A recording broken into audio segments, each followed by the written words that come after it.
Congratulations, you made it to the EXFIL. You can sit back and relax, unpack your bags, and we hope you enjoy the show.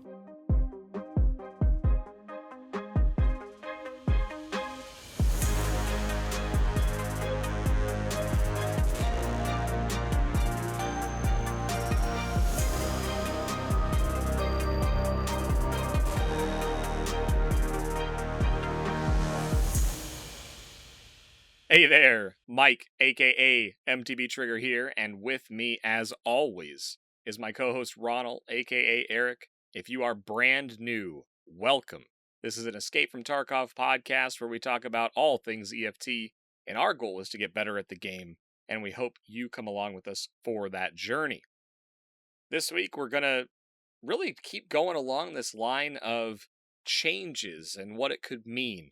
We've talked a lot about it the last 3 weeks, but I think everybody is still digging into the quote-unquote early wipe just like we are, but things are starting to shape up for how this wipe is going to be different, and I think it's worth continuing to dive into that because things have continued to change. Some of our predictions came true from some of the things that we uncovered last episode, and we're going to talk more about that, but we also have some other exciting and cool things to talk about. So for hideout keeping this week, a cool concept was being discussed over the last few days, or one day this week, and something in the suggestion box on Discord came up, and it was this concept of a community tournament.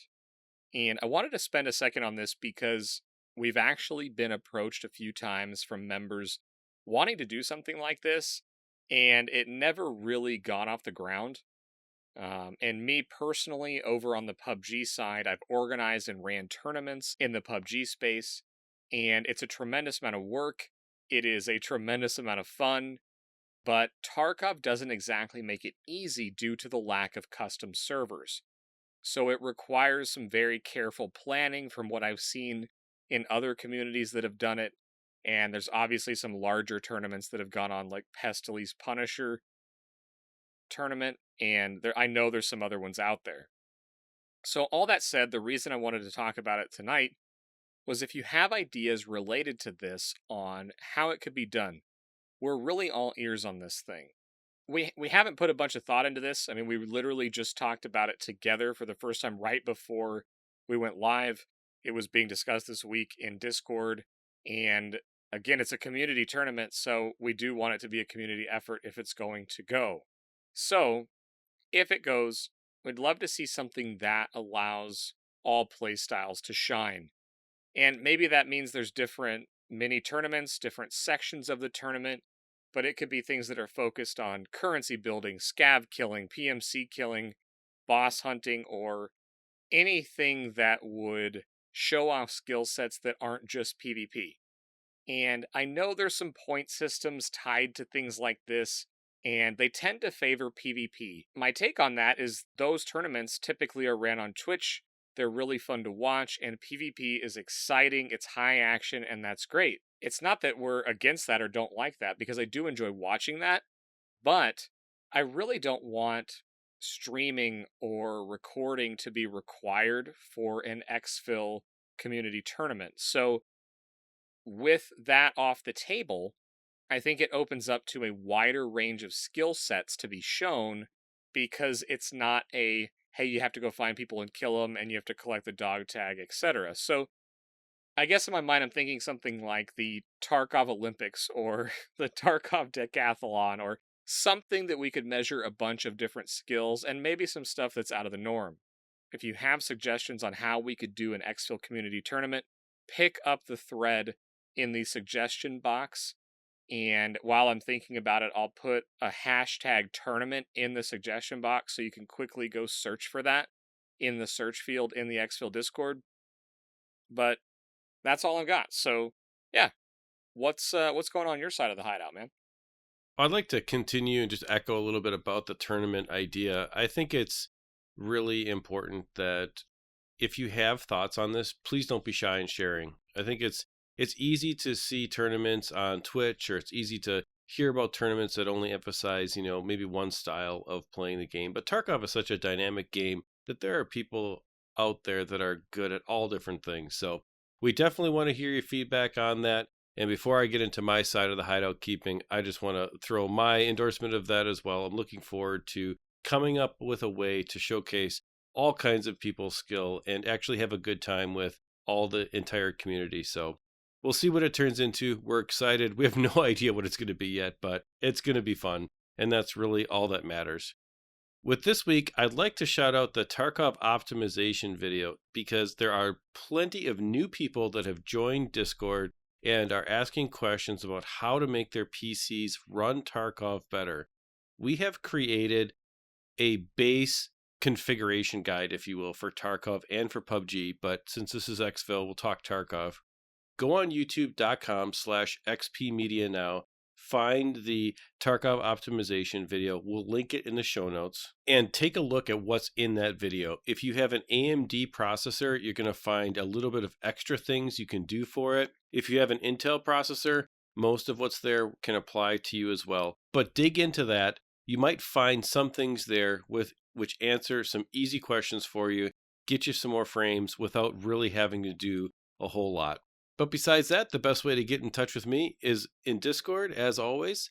Shoot me a DM or tag me in a message. I hang out in there most days of the week, answering people's questions and just hanging out in the community. Or a couple times a week, I hang out in MTBtrigger's Twitch stream at twitch.tv/MTBtrigger, where we watch Trigger play games and we just hang out and have a good time.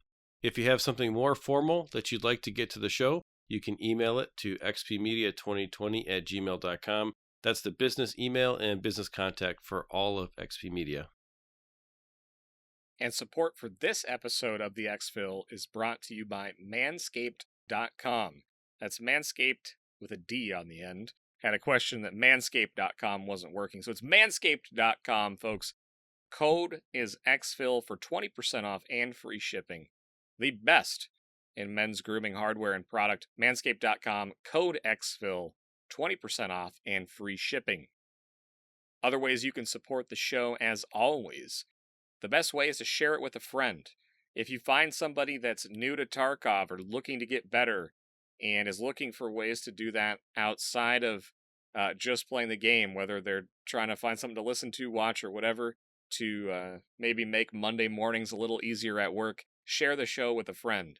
We also have direct options for those of you that consume all of the various content. We have Patreon for direct support with options as low as $1 a month there to directly support us doing this show. We also have Prime Gaming, aka Twitch Prime, available on my Twitch channel at MTBtrigger on Twitch. If you have an Amazon account already, you can go over there for free and subscribe to the channel, and that helps out tremendously. So thank you for those of you who are supporting directly, and for everybody who has shared the show with a friend. That is amazing. I appreciate you continuing to do that. We get messages all the time of people saying, hey, my friend showed me the Discord. We were just playing with some folks, and then I found the podcast and love it.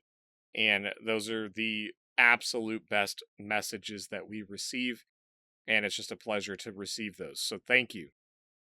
The last way you can help us out, follow our social media channels, subscribe to us over on YouTube, and we have more content over there. We've got guides, we've got tips and tricks, we've got the optimization video that Ronald was just talking about. If you're new and you haven't heard of that before, go check it out. You may think you've done every little thing to your PC. I was the same way. I walked through that, I wrote up the blog version of that, and then I went through and rechecked the stuff that I did. And I didn't have my RAM set correctly after updating my BIOS. And when I went back after 3 months, you guys, 3 months, my RAM was set at a lower clock speed than what it could have been. And the performance difference is massive. So go through the guide, go step by step, don't skip around, watch the whole video. It's worth 20 minutes of your time. If you get one thing out of it, it could really drastically change your performance in Tarkov. So, Soapbox, yes, go watch it. Lastly, you can find me on Twitch and Twitter at MTBtrigger, and you can always reach out to me on Discord as well. But that wraps up hideout keeping and show support. Support. Extra H in there today. And show support. So, while we're kind of coming off of the community tournament, all of the ways that you can help us out and support us, and the optimization video, I want to dig into a conversation that happened in Discord. And if you blink, sometimes you can miss these things. And if you were involved in this conversation, this is going to be somewhat of a recap, but I actually think this conversation is critical, and not just as a picking sides kind of thing, because that's where a lot of these things fall apart. That's where gaming communities get severed, and that's where language like chat and rat can really cause problems. So this is more of a thought experiment and a look at how the game could evolve, and perhaps, in my own opinion, will evolve. But it's also about how you can take advantage of your game knowledge and these systems that are being added when you're realizing what may be coming or why it's coming. So I want to dive into what typically kicks off these conversations. And in this case, it was really the addition of some high tier crafts for things like the LedX. And there were many crafts added, some trades were changed, and there wasn't really an outcry over the ones that people don't really use a lot, or maybe an experienced player just doesn't even care about anymore. So it was really the addition of some high tier crafts that really kicked this conversation off. Now, at a glance, for those of you that haven't farmed a LedX or don't know what a LedX is, that's perfectly fine. If you're brand new to the game, you may hear LedX and maybe you didn't want to ask the question. And the LedX is basically an item that is needed to get your med station and your hideout to its max level. It's very expensive if you have to buy it on the flea market, and it is a major choke point in the hideout. In the beginning of the wipe, the LedX usually costs somewhere between 800,000 rubles and 1.4 million rubles. It just depends on when you have to get it and where the rest of the pack is. And LedX is typically, because they're very hard to find in raid, because they're in high PvP, high loot areas, they maintain their value throughout the wipe. So the first one you need is not found in raid requirement, so it can be purchased, it can be found. It can even be found and then died within your secure container, and it can still help you in that way. The kicker is you get a task later from Therapist, which requires 2 find and raid ophthalmoscopes, which are also rare medical spawns, and 1 find and raid LedX, another rare medical spawn, the rarest medical spawn. So the LedX being the harder one to find, this became a thing. It is a thing. People farm LedXs. There's people that have developed channels on Twitch around farming LedXs. Even now, they hold a lot of value. And in previous wipes, when the find and raid requirement wasn't there, you had to turn in 3 of these to get a thick items case. The thick items case is 196 slots for the price of 12 in your stash, if you haven't seen one of these bad boys. It's my favorite item in the game. I collect as many as I possibly can. I did all of that setup because Battlestate added a craft for the LedX. So before I bring Ronald in on this, because I know he's going to jump in with me, there's a few schools of thought on this, and they were all represented in this conversation on Discord. And I'm not saying any one of these is wrong. I'm not saying any one of these is right. This is purely for an understanding, and I think we can shed some light based on other game experience on what all of this might mean. So, for the people that don't know what a LedX is or don't read patch notes and haven't got there yet, they don't care, right? And there's people that they could care less that this got added. For the folks that haven't got to this progression point of needing a LedX yet, and they kind of just work on things as they come up, they don't care either. For the people who know what a LedX is, they don't like how you farm it, or you don't know how to farm it, or they don't have the time to farm it. This is an amazing addition to the game to that crowd. And for the people that learned to farm it, or the people that enjoy the PvP in the area where it's farmed, they're saying that it's breaking the game or making it worse or making the achievement less. And there's also an additional crowd that had to do this before there was a flea market, right? And there's all of these tiers going back of it's either removing the achievement of finding it, or it's breaking the game because you no longer have to go to this area and I'm not going to see players there anymore. So originally in my mind, there's 3 schools of thought, but it's probably more like 30, right? But you kind of get the idea is that adding one high tier craft to the game, all of the different playstyles, all of the different types of players are going to have varying degrees of caring to it. So this is where I want to break into this conversation, because without looking at all these points of view, sometimes if somebody just comes in and says, "Oh, it's so stupid they added this craft," it can get really heated here. So I wanted to do all that setup because it's not the only craft that was added. It's not the only high tier craft that was added, but this is the one that usually sparks the emotional trigger in a game like Tarkov, where it's a really rare item that now has an alternative path to get it. Oh man, here we go. First of all, I do think it's important to note that we can put ourselves in any one of these positions and talk about this. We're not saying that there is a right position or a wrong position. At least I'm not. I don't think that was what you were trying to say either. I think we're trying to just point out how if you have strong feelings about this, maybe there's another point of view, and maybe there's something else that can either help you feel better about it or at least help you understand the different schools of thought around adding crafts to get things done. I think for me personally, I'll say that I kind of fall on the side of I appreciate what the players that have put the time in to do this under the previous set of rules. I appreciate the effort that they put in. I appreciate that effort was done under a set of rules in game that forced them to do something that was very hard. And that's actually a cool achievement.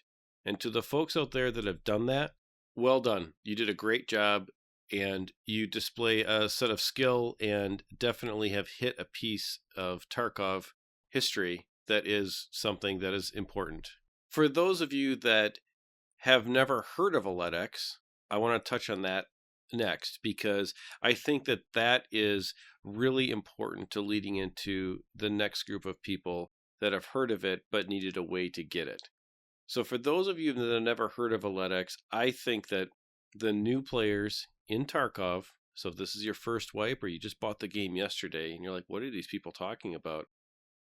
This particular item is filled with, I gotta have this, it's really hard to get, it's a roadblock in the game, and it's a piece of the game that forces you to either move into areas that you really love or move into areas that you really hate, but it forces everybody kind of into certain areas to find this particular item. And for the new players that are in the game, when you get to this point, this is going to be a thing for you. And so I want to wrap on my initial comments here on the people that are either can't find a find and raid LedX, or they can find them, but they can't get out of raid with them, or you've had the fortune of finding it and the misfortune of dying and not having it in your secure container, because it doesn't matter if it's in your secure container, because you could still sell it to a trader for a pile of rubles. But at the same time, it really doesn't matter because it doesn't fulfill that found and raid requirement. There's a couple of different types of players that fall into this particular situation. You have players that are really good at the game and push, and they get to the point where they need this and they just have bad luck, but they play a lot and they have lots of time in game and they just have bad luck, and it's extremely frustrating. But they usually can out-time Tarkov. Tarkov is a game that you can usually push through with time. And then there's other players that fall into this category that don't have the time and eventually get to the place where this is almost a stopping point in their progression because the wipes are finite. The game is not persistent. And so because of that, this particular roadblock takes up so much time that it does become a place where people just can't get past, and then you start over again in the next wipe. The craft is meant to help people get past that particular point. Now, this craft is extremely expensive when it comes to materials to do, and it still requires you to put a substantial time investment in the game to get the materials that you need to do the craft in the first place. It's by no means a pushover in any way, and I think it's important to set up the basis for the conversation here going forward with a little bit additional kind of foundation before we keep going. Yeah, in addition to the expensive nature of it, the profit nature or lack thereof, there is a massive cost of time that goes into crafting a LedX. And if somebody who doesn't have a lot of playtime is going to craft one, you've got to craft 3 RFIDs, which takes days on each one, right? So if you're playing on the weekends, you're looking at 4 or 5 weeks if you start the craft and receive it every single week before you can even get a LedX. For the person who's doing RFIDs on cooldown and doing the LedX on cooldown, it's still going to take a week. You know, so for someone with high playtime, I can see how on the other side of this, kind of taking that stance of breaking the game, I can see that because the concept there is, well, that's time taken away from learning another aspect of the game or getting into that uncomfortable nature, and I had to do it in the past, but it's just an alternate way to do it. And again, right, wrong, or indifferent, that's what Battlestate has added, right? So the ultimate burden is on Battlestate. Why'd they add it? And that's why it's fun to talk about, because all of the camps think about this differently. Now, you said something that just it triggered something in my brain that we didn't talk about ahead of time, and I can't believe we haven't talked about this before after all the episodes we've done. But when you were talking about the people that have learned to farm it, or at least learned how to accomplish this once per wipe, or get enough LedXs so they don't have to go do it anymore, whether they're farming it or whether they just learned to get past this roadblock, you use the word achievement, and you use the words something along the lines of, I respect that achievement, that they've done that. And one of the things that I was thinking about, and every time I think about this, I'm drawn to the MMO side of things. I think about MMO because I look at it as they're adding additional lanes. They're adding new ways to do things, and you can either sacrifice currency, you can sacrifice time, you can sacrifice currency and time in this case to get maybe around one hurdle that would otherwise be spent playing in raid, which can also take time and rubles as well. So the cost is actually in the same currencies, if you will, whether it's in-game currency and time, just spent in a different manner. But one of the things that's actually true in both seasonal games and MMOs, which again, my take on this is that's what this is leaning towards. That's not a secret. A lot of times when things change, or a lot of times when things get updated, or there's a very hard thing to accomplish, there's some sort of achievement tied to that. In many MMOs, there's actually achievements that you can go inspect somebody else's account or character, and it will say they've done this. And then there's times where there's legacy or extremely hard ones where back when the game was this way, this person accomplished this, right? And I'm going to use World of Warcraft because that's my personal example, and I'm also going to use Diablo 3 because that's the seasonal version, and those are the 2 games I've played, and we've talked about those before. But World of Warcraft, for example, I raided back in Classic. I raided back in Burning Crusade. And this was before they had an achievement system in the game. But I went through some of the hardest content and had a bunch of gear from that. And at a later date, they actually added an achievement system that retroactively rewarded me these achievements for having the gear still, for having done that. So those are things that are attached to my account. I no longer have to keep the gear. It says you accomplished this back on this date. And that's the way MMOs handle it, because they're always releasing new content. And if Tarkov were to go persistent, they would have to do the same thing, because they would have to keep adding new content and new things of greater and greater challenge, which over time tend to trivialize old content. Right? It would be things like Sanitar right now is probably not easy for most players to kill. But in a persistent Tarkov, 15 scav bosses released down the road, Sanitar may be a walk in the park, or the gear that you have then, or the ammo that you have then, can just shred the old raiders, or however they would make progression of content. So the other side of this is a game like Diablo 3 that really embraced the seasonality and the shorter span of their characters, but they still have persistent characters that never go away, or you can re-roll them into the new season and get the new gear, get the redone sets, all of that kind of stuff. But the way that Diablo 3 handles it is they give you additional space in your inventory or additional stash space if you get through to a certain point in each season. So if you've gone through each season over and over and over and over, you have all of these additional stash spaces.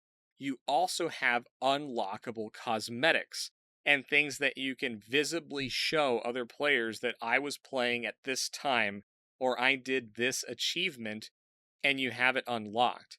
And that's the way that both types of game that Tarkov represents right now handles this kind of problem.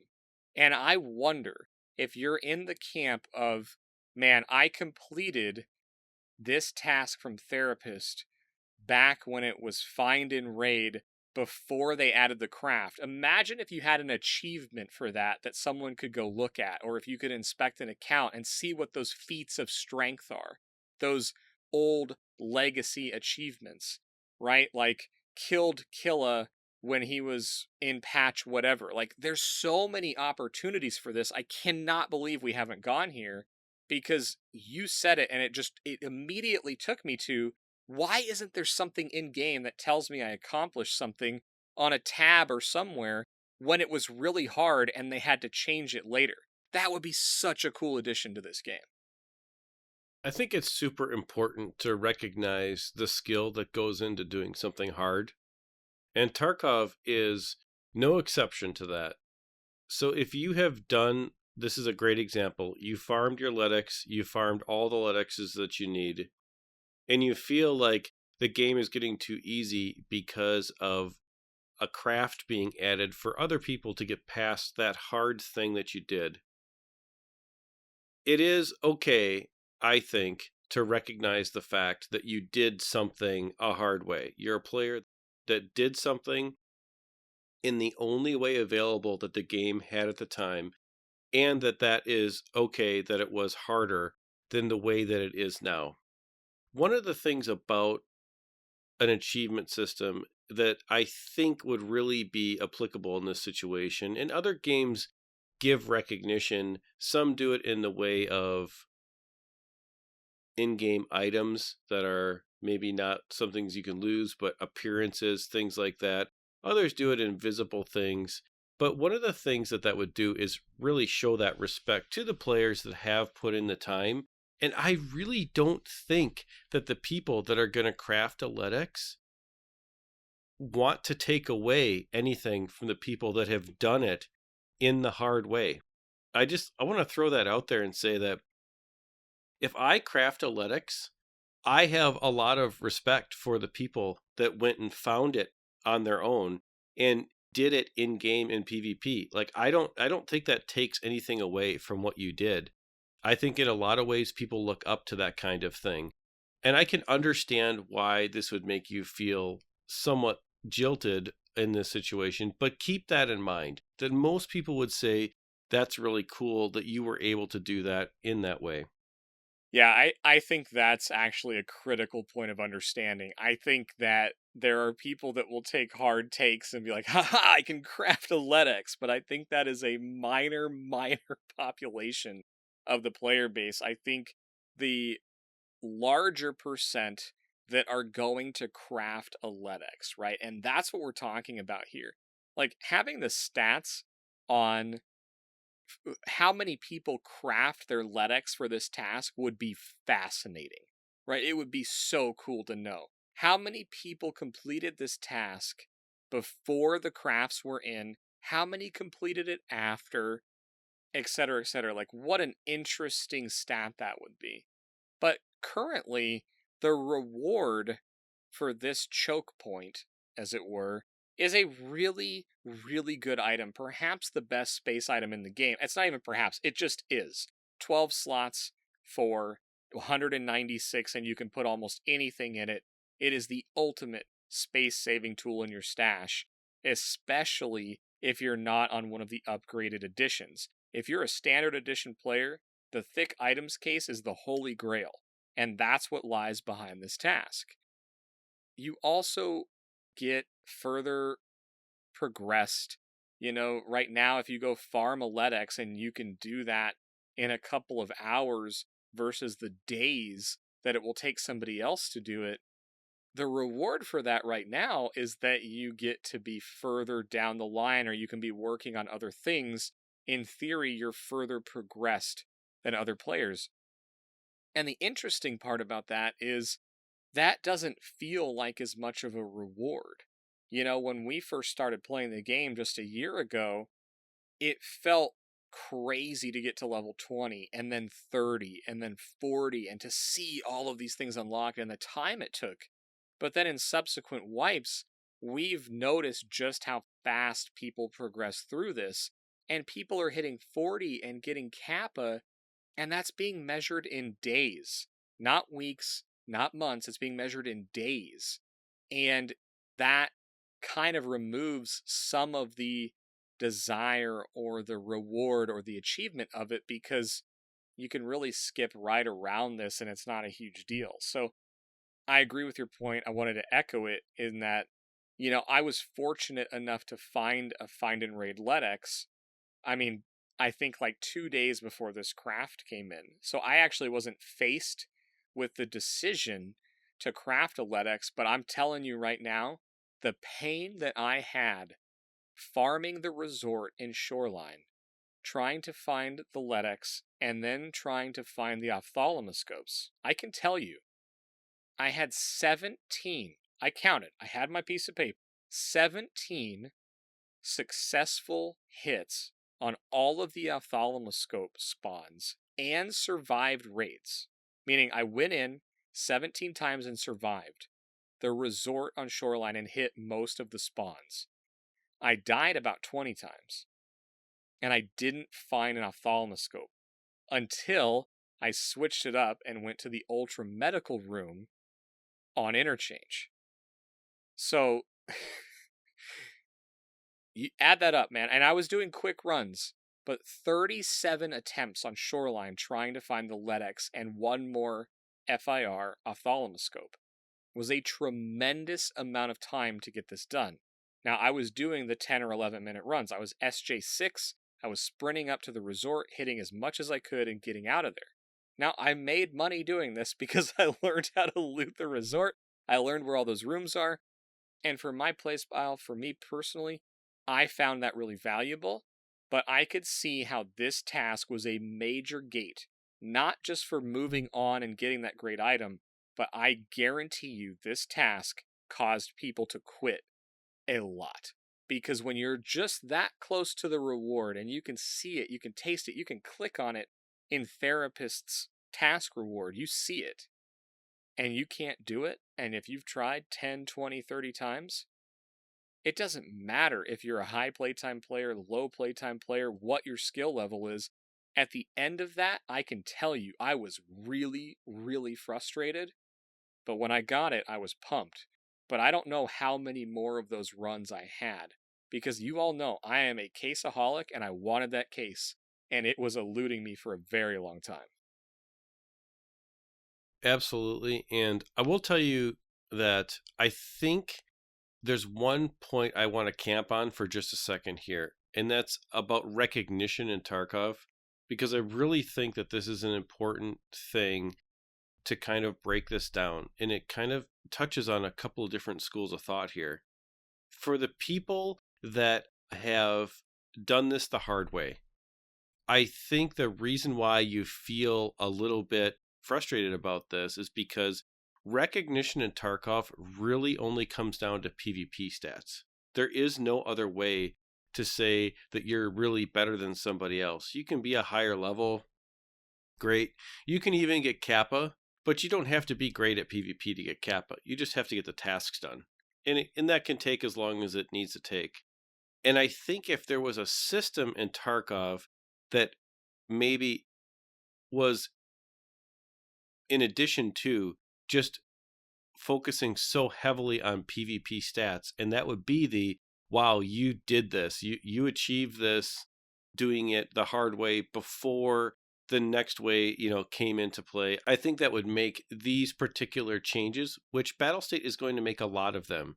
You have to accept the fact that Battlestate is going to make changes in the game's flow and in the task flow and in the crafting flow.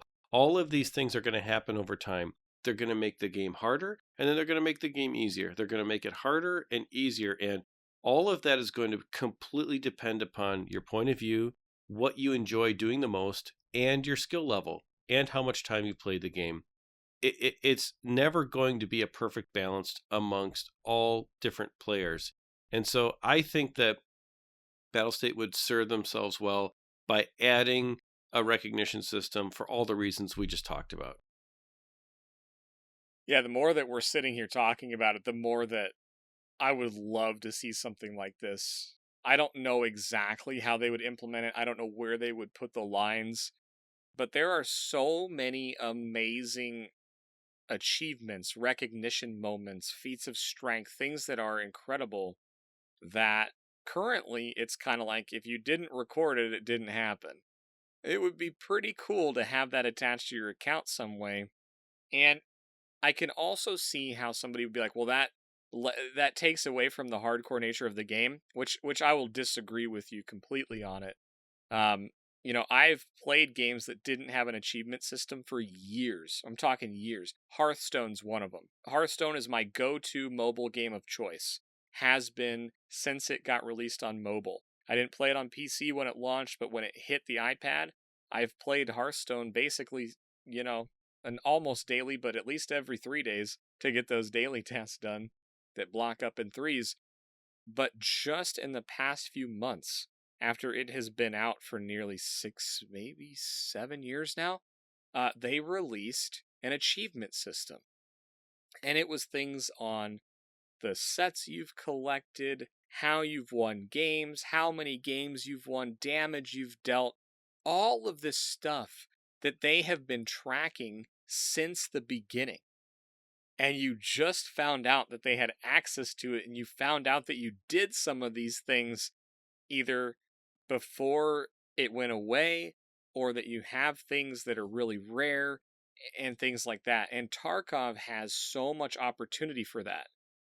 The other thing that I see with a recognition system, and I don't know exactly how easy this would be to implement, but what they're doing with tasks and what they did with the find and raid requirements and what they're doing with trades and barters is they're influencing the way they want people to play the game, or at least they want to influence the way people have the choice and where they have choices and where they don't. And you have to read between the development lines to figure that out. But an achievement or a recognition system being added can reward alternate playstyles or cause really funny or terrifying or amazing things to happen in game. Imagine an achievement or something on your character, whatever, a badge, whatever. Imagine them adding something where you got it if you successfully looted a cultist knife and then use it to poison and kill another character in game. Imagine if you had a badge for hitting that 300 plus meter shot. Imagine for having something where you kill Sherman with 5 or more leg shots with a sniper rifle. I mean, they could go so many directions with these, and these are just the things I'm thinking about right now. An achievement or reward or recognition system could not only reward players for doing the things that are hard and incredible now, but it could also be used to influence play style, gameplay in ways that are unique and exciting and would create really cool storylines and even really cool content for content creators trying to go after these things. And those are the things that drive games into that forever land on Twitch, on YouTube, in gamers' minds.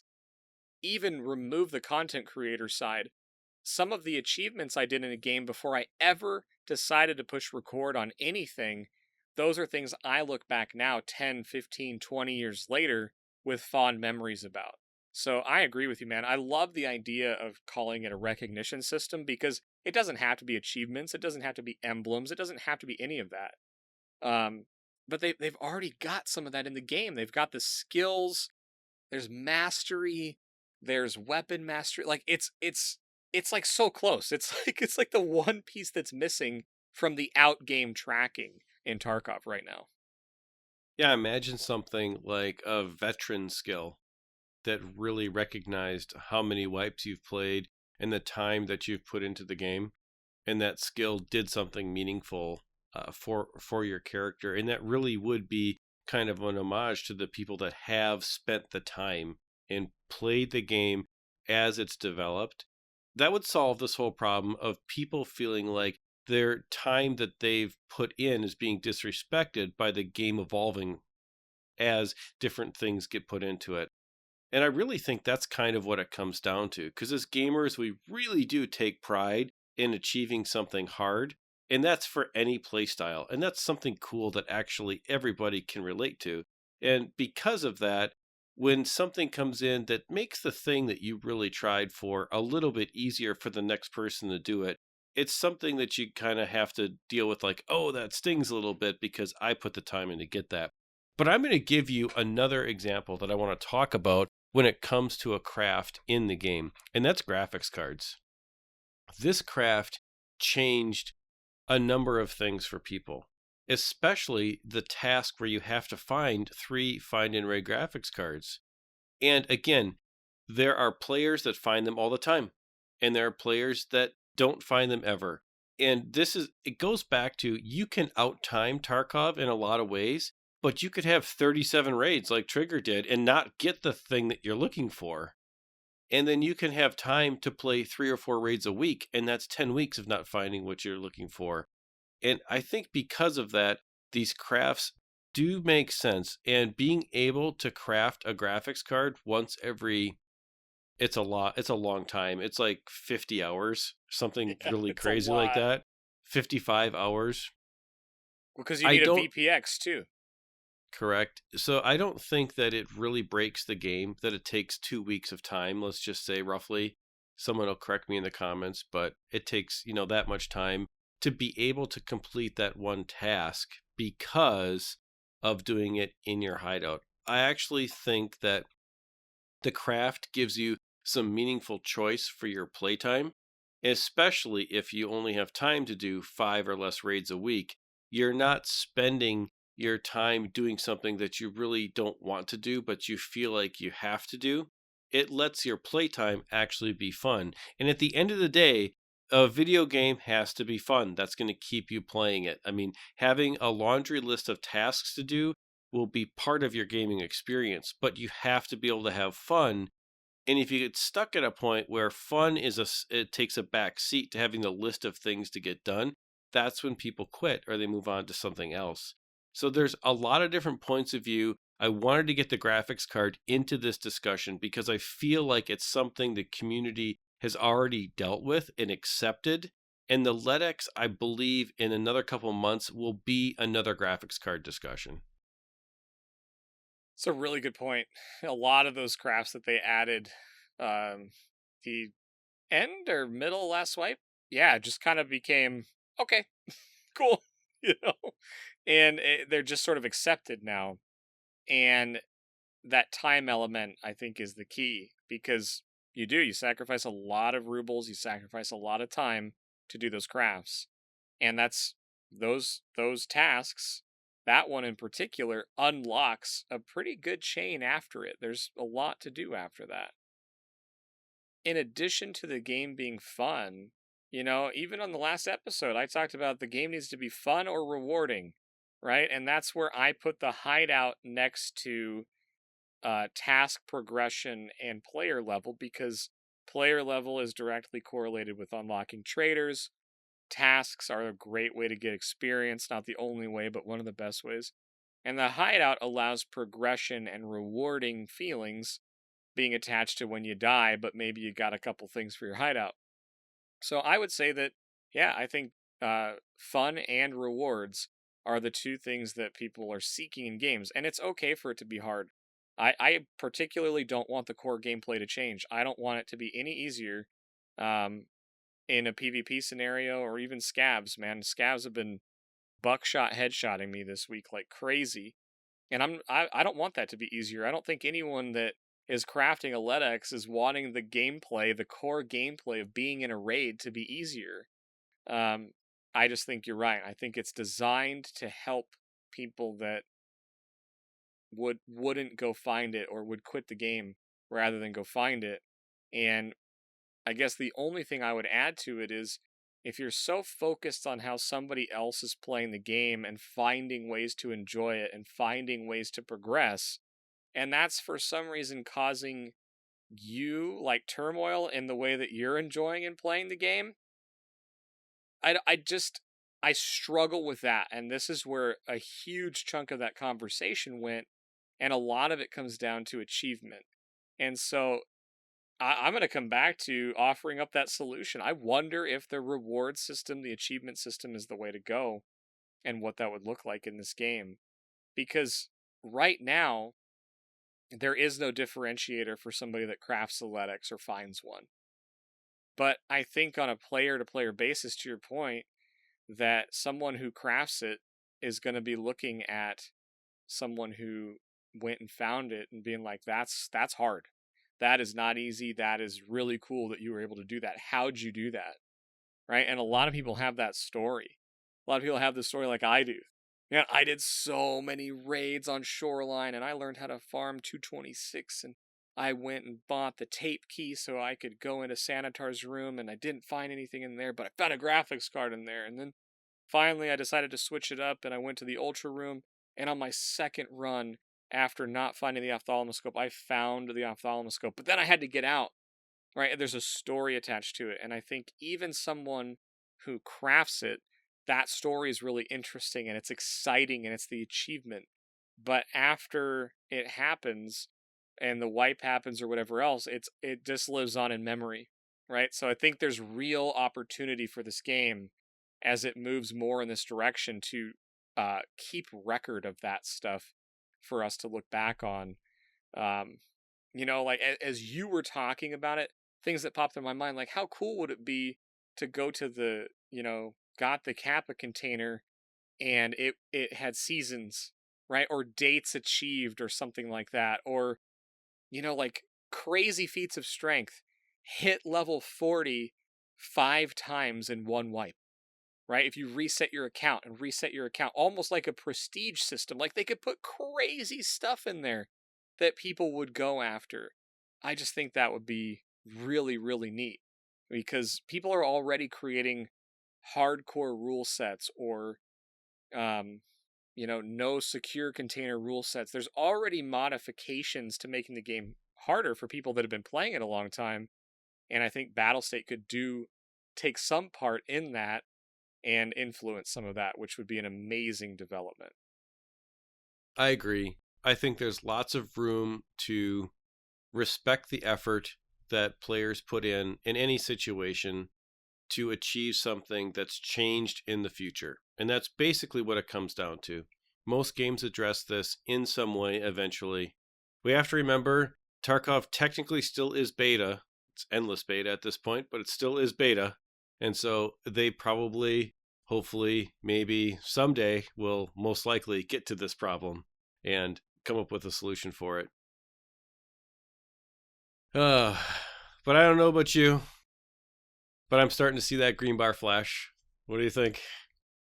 Let's go.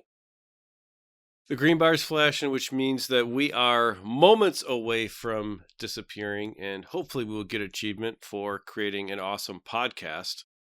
But we'll see. We haven't gotten that yet either. So Spotify keeps rewarding us by creating a skipping podcast. So hopefully it's resolved by then. Yes, for those of you listening on Spotify, we have reached out to them. They have reached out back to us. There's not really a definitive answer on why that's happening. Thank you for reporting the issue. We're sorry that you're having it. We don't really have a way to fix it, but we do appreciate that people have told us, and we did reach out to Spotify, and they've assured us that they're working on something. So we'll just have to see what happens. If you have any more problems with this episode, please let us know. But besides that, special thank you to everybody else who's been listening. Thank you for listening to the audio side of the podcast on Spotify or on Apple or on Stitcher, on Deezer, any of the places, on Google, Pandora, Alexa, on all the places. Now you can say, Alexa, play me the EXFIL podcast. It should be there. All those special places. Thank you so much. And your platform of choice, we ask that you leave a review on iTunes. A 5-star review would be greatly appreciated if we've earned it. We'd love for you to do that. It helps the show get spread to more and more awesome people. And if we haven't, let us know. Come in Discord, come in episode feedback, tell us what you're thinking. You can also watch the talk show version of this show at youtube.com/xpmedianow, where you can see Trigger and I do the show. And that's always kind of fun for the folks that have listened to it and never actually seen us on YouTube. If you are watching the YouTube version of the show, please do us a favor, smash that like button. It helps the algorithm know that this is a good show and should be passed along. But that's pretty much it for this week. Good luck in all of your raids. If you're looking for a LedX and you refuse to craft it, I hope you find one. And for the rest of us, whatever you're trying to do in game, we hope you have a great week, and we'll catch you next week on the next show. See everybody. Thank you so much.